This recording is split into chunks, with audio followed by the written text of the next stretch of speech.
My friend Monica wants to achieve more volume in her hair. Today I'm going to use round brush techniques and a detachable round brush kit in order to achieve volume.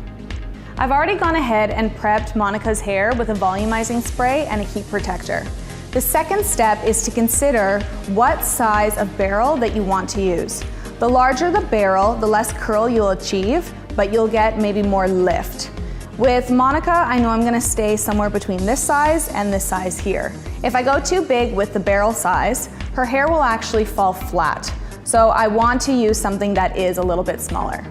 I want to map out the blow dry starting at the front. Today I'm using the Salon Club Detachable Brush Styling Kit. What I want to think of is the round brush as a roller. For that, I want to section away and make sure that I only have the length of what's going to sit in on my brush. The other thing that I'm going to do is make sure that the diameter of my section size isn't bigger than the diameter of the brush. If I do that, it's not going to blow dry through the hair evenly. Something else I want to consider is if I want to have extreme volume, it works backwards. So I want to direct it towards Monica's face so that when I'm rolling back, the roller ends up sitting right on base. Alternatively, what some people do as a mistake is they start here and then when they roll, they end up not having the hair or the round brush sit on top of the base of the head. I've prepped Monica's hair already with a heat protector as well as a volumizing product.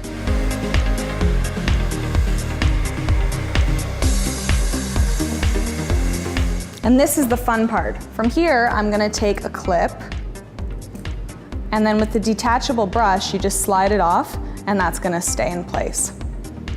Where normally, when you're round brushing someone's hair, you're gonna start at the bottom and work up. Because I have the stability of the roller, I can actually work the previous section to the next section. So I'm gonna take my next section, just behind where I had placed my first one. And what's nice about this is where women most want volume is at the top of their head. So by starting at the top and working down, I'm going to be able to focus all of the energy through the top. And then clip that in, and then remove the brush. And I'll continue in this manner all the way down the head. And if for whatever reason that you can't get all of the hair to sit on the brush, you can always go in without the blow dryer and just make sure to really wrap that hair around the base of the barrel. I do like to clip them in first before I remove the brush handle.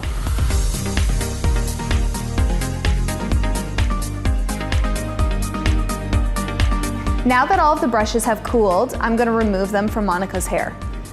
Just like when you're removing a hot roller or a Velcro roller, it is important that you unwind them from the very end, and you try not to apply too much pressure. So you can see how much body and fullness the brush adds to the hair. And there you have it, all day volume for my good friend, Monica.